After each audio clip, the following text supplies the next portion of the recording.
2021년 1월 28일 가정예배를 드리겠습니다. 오늘 함께 나눌 말씀은 잠언 6장 6절에서 11절 말씀입니다. 게으른 자여 계미에게 가서 그가 하는 것을 보고 지혜를 얻으라. 계미는 두령도 없고 감독자도 없고 통치자도 없으되 먹을 것을 여름 동안에 예비하며 추수 때에 양식을 모으느니라. 게으른 자여 내가 어느 때까지 누워 있겠느냐 내가 어느 때에 잠이 깨어 일어나겠느냐. 좀 더 자자 좀 더 졸자 손을 모으고 좀 더 누워있자 하면 내 빈궁이 강도같이 오며 내 곰핍이 군사같이 이르리라. 아멘. 오늘 6절 말씀 보겠습니다. 게으른 자여 계미에게 가서 그가 하는 것을 보고 지혜를 얻으라, 이렇게 말씀을 하고 있습니다. 제가 생각할 때 게으른 자라 하면 통상 자기 할 일을 차일피일 미루는 자라고 생각이 되어지고, 또 한편으로는 또 아침 일어나야 될 시간보다 좀 잠을 늦게까지 자는 사람이라고 생각이 되어집니다. 그리고 개미한테 가서 그 하는 것을 보고 지혜를 얻으라는 말씀은, 개미가 우리가 어렸을 때 배웠던 그 부지런한 그런 모습을 보고 게으른 사람은 개미한테 지혜를 얻으라, 이렇게 말씀을 하는 것 같아요. 어떻게 생각을 하시나요? 이제 여기 게으른 자라고 이제 하고, 아마 이 솔로몬이 게으른 자한테 주는 교훈인 것 같아요. 그래서 우리가 먼저 생각해 볼 거는, 게으른 것을 하나님이 싫어하시는구나. 그럼 우린 반대로 부지런한 사람이 되어야 되겠다. 이걸 먼저 이 본문을 읽을 때 이 초점을 좀 두고 우리가 읽어야 될 것 같아요. 그리고 그 게으르다를 제가 좀 찾아봤는데요. 행동이 느리고 움직이거나 일하기를 싫어하는 성미나 그 버릇이 있다는 이런 형용사이더라고요. 그럼 아까 행동이 느리고 그 말씀은 좀 맞는 것 같고요. 근데 이제 움직이거나 일하기 싫어하는 성미를 가진 사람 버릇. 근데 이제 아까 아침에 늦게 일어나고 이제 이 얘기에 대해서는 우리가 좀 생각을 좀 더 해봐야 될 것 같아요. 또 밤새 일하시는 분들도 많이 있거든요. 그럼 그분들이 야근하고 와가지고 이제 새벽에 들어오셔서 잠을 주무실 수 있는데, 그분들은 아침에 일찍 못 일어나잖아요. 근데 그분들한테 우리가 게으르다고 얘기는 할 수 없고, 또 가끔 그 예술하시는 분들이 밤에 조용하니까 더 집중이 되고 더 많은 막 아이디어가 떠오른다는 얘기를 제가 들었는데, 그래서 그런 부분에 대해서는 이 게으르다는 거하고 조금 우리가 좀 잘 생각을 하면서 봐야 될 것 같으네요. 그래서 개미에게로 가서라고 얘기를 하는데, 그러면 개미에게 가서 지혜를 얻으라고 하는데, 개미는 아마 게으르지 않고 부지런한 그 짐승의 대표로 우리가 또 알고도 있지만 굉장히 지혜로운 것 같아요. 이 솔로몬이 하나님께서 전무후무하게 그 지혜를 주셨잖아요. 그래서 이 개미가 그래서 대표적으로 그 굉장히 부지런의 것에 그 상징하는 짐승인 것 같으네요. 개미가 짐승은 아니고 곤충입니다. 곤충. 그런가요? 네. 7절과 8절 말씀은 연결이 되기 때문에 같이 보겠습니다. 개미는 두령도 없고 감독자도 없고 통치자도 없으되 먹을 것을 여름 동안에 예비하며 추수 때에 양식을 모으느니라.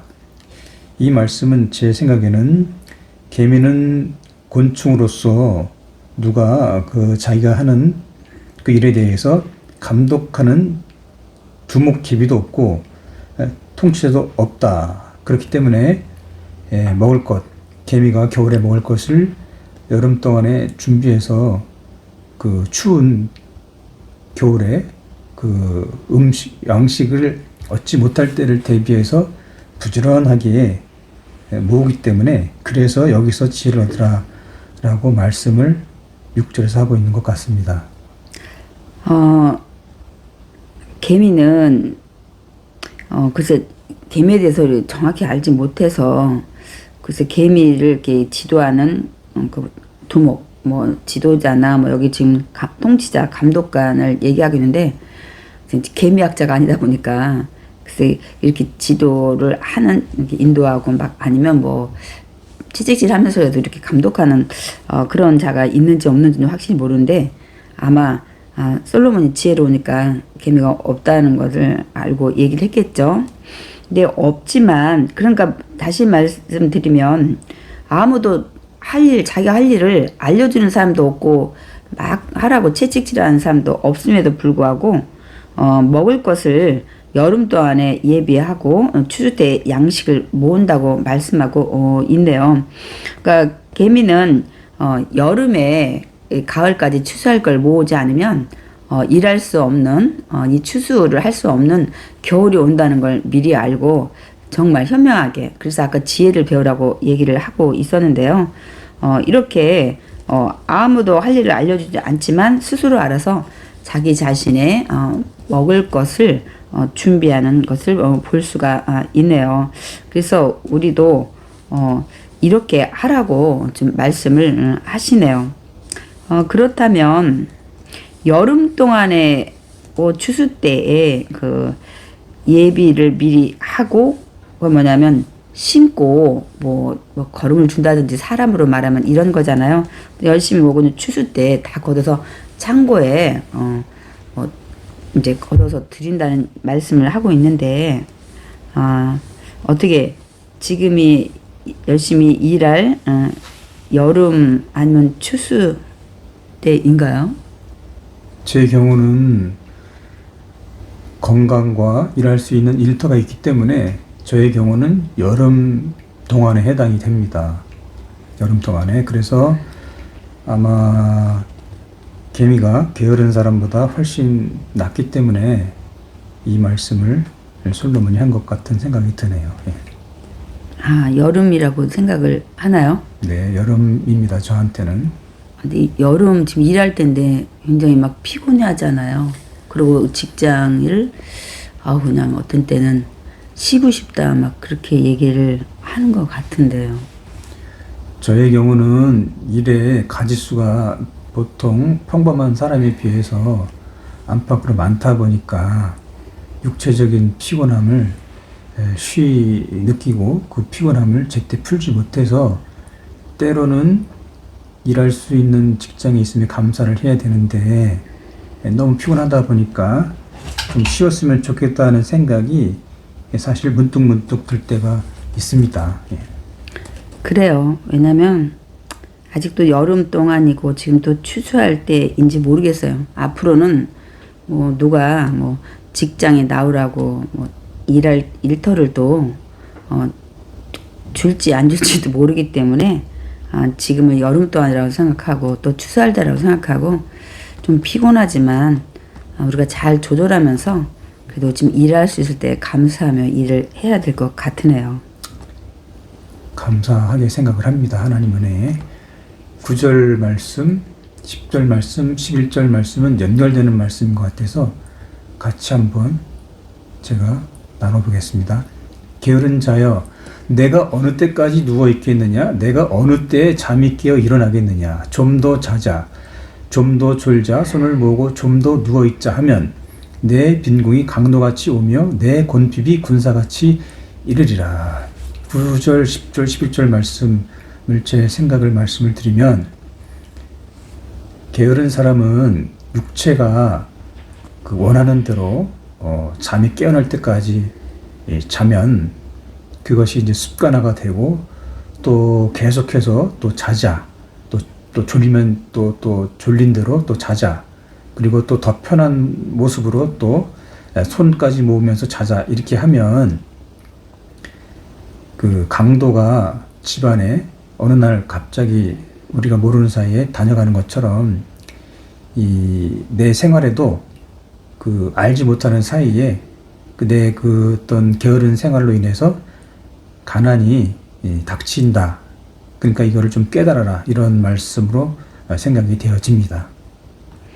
근데 여기 이제 아마 게으른 자에게 경각심을 주기 위해서 지금 교훈을 하는 것 같습니다. 내가 어느 때까지 누워 있고 어느 때 이제 잠이 깨어서 일어나겠나. 그러니까 지금 계속 이런 상태에 있는 자에게 이제 주는 말씀인 것 같아요. 그래서 계속 누워 있고 우리도 쉬고 싶고 일하기 싫고 모든 사람이 그런 것 같아요. 그런데 하나님이 이렇게 우리 일하는 거를 좀 허락을 하셨을까요? 아니면은 또 우리가 이런 생각이 들잖아요. 하나님 믿으면 하나님이 다 우리 먹을 것, 입을 것, 마실 것 준비하신다고 말씀하셨는데 그냥 좀 빈둥빈둥 놀고 좀 자기도 하고 놀기도 하고 쉬기도 해도 하나님께서 우리 먹을 것, 마실 것 다 준비하시지 않나? 이렇게 또 생각을 할 수가 있잖아요. 어떻게 생각을 하세요? 글쎄요. 지금은 농경사회가 아니기 때문에 현대사회는 화폐라는 것을 통해서 우리가 물건을 구입할 수 있기 때문에 일을 하지 않으면 내가 굶을 수밖에 없고 또 거처할 집도 없어서 또 길거리에 앉을 수밖에 없기 때문에 일을 하지 않으면 나는 그냥 노숙자처럼 살아갈 수밖에 없다. 그렇기 때문에 때론 힘들어도 참고 일을 해야 되는 이유가 거기 있다고 생각을 합니다. 예, 이제 당장 우리 현실에 이제 우리 필요한 것들을 해결해야 되니까 우리 일을 해야 된다고 지금 말씀을 좀 하시는데, 그러면 우리는 근본적으로 하나님께서 우리를 일을 하게끔 만든 존재인지 이거부터 좀 우리가 살펴봐야 될 것 같아요. 근데 우리는 사실 하나님께서 우리를 만드시고 에덴 동산에 아담과 하와를 이제 데려다 놨잖아요. 근데 거기에는 모든 것이 다 갖춰져 있다고 말씀하고 있습니다. 그럼에도 불구하고 하나님은 창세기 2장 15절에 보면 야훼 하나님이 그 사람을 이끌어 에덴 동산에 두어 그것을 경작하며 지키게 했다고 말씀하고 있습니다. 그러니까 다 먹을 걸 만들어서 이렇게 심고 자라게 하셨지만 그걸 경작하게 키우고 하는 관리하는 것을 하나님은 하시게 하셨다고 말씀하고 있는 거 보니까 하나님은 우리에게 노동하는 그것을 주신 것 같아요. 그래서 우리는 그 안에서 열심히 일해서 얻는 그 기쁨을 얻는 이것을 하나님이 그렇게 준비를 하신 것 같아요. 그런데 어떤 일이 있었죠? 이 선악과를 따먹지 말라는 이 말씀에 불순종해서 이제 어김으로 이 에덴 동산에서 이제 쫓겨나게 되잖아요. 그런데 또 하나님께서 또 뭐라고 말씀했냐면 이제 더 열심히 일해야 되는 그 말씀을 하시죠. 이제 내가 평생에 수고하여 가지고 땀 흘려야만 내가 먹고 살게 된다고 말씀을 하시잖아요. 이제 그 이유는 네가 에덴 동산 밖에서 이제 나가 살 때 너희 불순종으로 말미암아 환경의 저주가 와서 가시와 엉겅퀴가 계속 자라날 거라는 거죠. 그러면 가시와 엉겅퀴는 우리도 주변에 잡초를 보지만 굉장히 이런 나무나 이런 채소보다 더 막 잘 자라잖아요. 그래서 풀 같은 걸 뽑아주지 않으면 잘 자라지 못하고 이들이 막 잠식돼서 죽어버리는 걸 우리가 볼 수가 있잖아요. 그러니까 우리 이제 더 많은 노동이 필요한 거죠.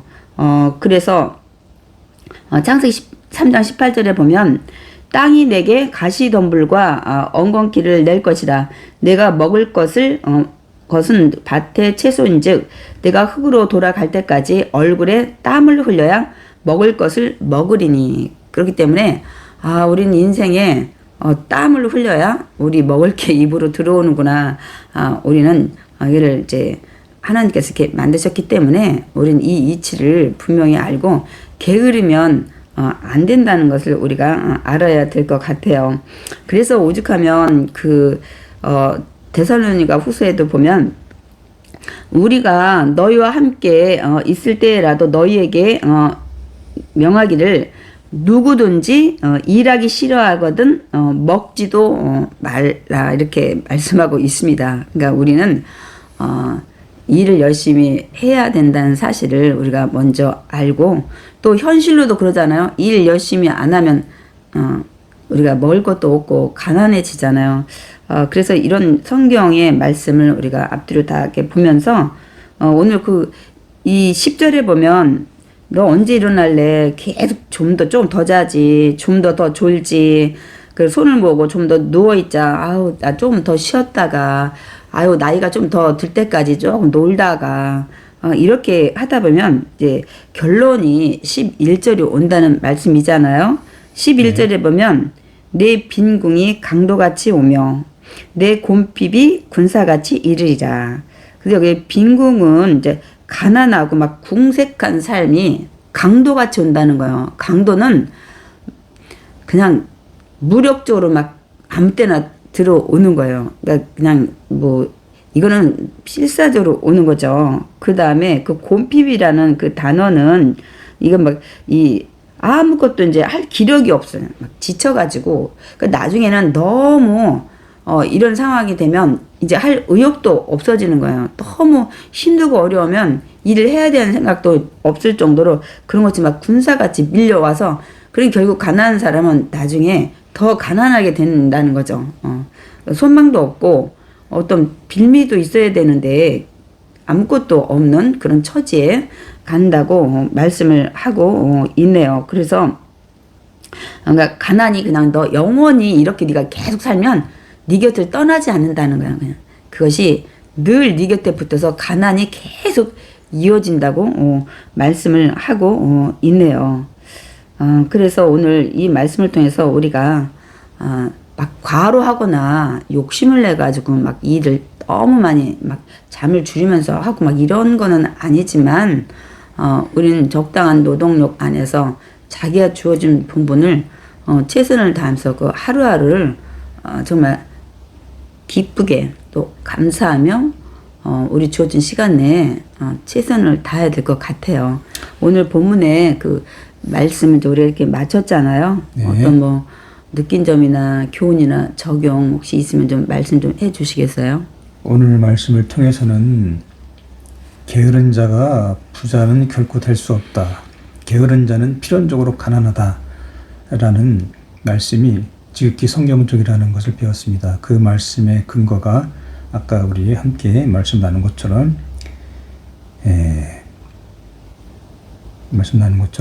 우리 아담과 하와의 원죄로 인해서 남자는 땀 흘리는 수고를 준다고 했기 때문에 땀 흘리지 않고 게을러 가지고 우리가 먹을 것과 필요한 것을 채울 수는 없다. 그렇기 때문에 힘들어도 피곤해도 하기 싫어도 기본적으로 해야 할 일은 우리가 정말로 부지런하게 해야만 하나님께서 베풀어 주시는 그 복을 내가 더 충분히 누릴 수 있다. 그렇게 생각을 합니다. 저는 이제 오늘 이 말씀을 통해서 정말 그냥 일하는 걸 감사하고 나가야 되겠다 그런 생각을 해요. 건강 주어주는 이제 한도 내에서 근데 너무 많은 일을 벌려놓거나 이제 욕심을 내면 안 될 것 같아요. 제가 좀 이 경우에도 해당이 되기도 하는데 좀 사족을 좀 쳐야 되는데 그 부분에 대해서 좀 깊이 생각도 하고 기도도 하고 해서 이제 감당할 만큼 꼭 해야 될 일을 또 해야 되지 않는 일들을 좀 정리를 좀 해야 되겠다 그런 생각을 하고 또 주어진 일 하려면 건강도 좀 잘 챙겨야 되겠다. 굉장히 이렇게 된 게 복잡해지네요. 많은 것들을 생각 좀 해보면서 기도하면서 하나님 주시는 지혜 가운데 현명하게 해야 되겠다 그런 생각이 드네요. 이제 함께 기도하겠습니다. 사랑의 하나님, 오늘 잠언 6장의 말씀을 통하여 게으른 자는 곶에게 가서 그 부지런함을 보고 지혜를 얻으라고 했습니다. 하나님 아버지, 육신의 삶이 힘들고 어렵고 피곤할지라도 인간의 삶은 벌을 때가 있고 또 노년의 때가 있으니 벌 수 있고 건강했을 때 불평하지 말고 원망하지 말고 또 하나님께서 일터주심에 감사하고 최선을 다하여 아버지 또 겨울이 오기 전에 개미가 자기 앞날을 준비하는 것처럼 저희 삶에도 우리 가정에도 미래를 준비하는 슬기로운 그런 삶을 살 수 있도록 저희들의 삶을 인도하여 주옵소서. 모든 말씀을 예수님의 이름으로 감사하며 기도드리옵나이다. 아멘.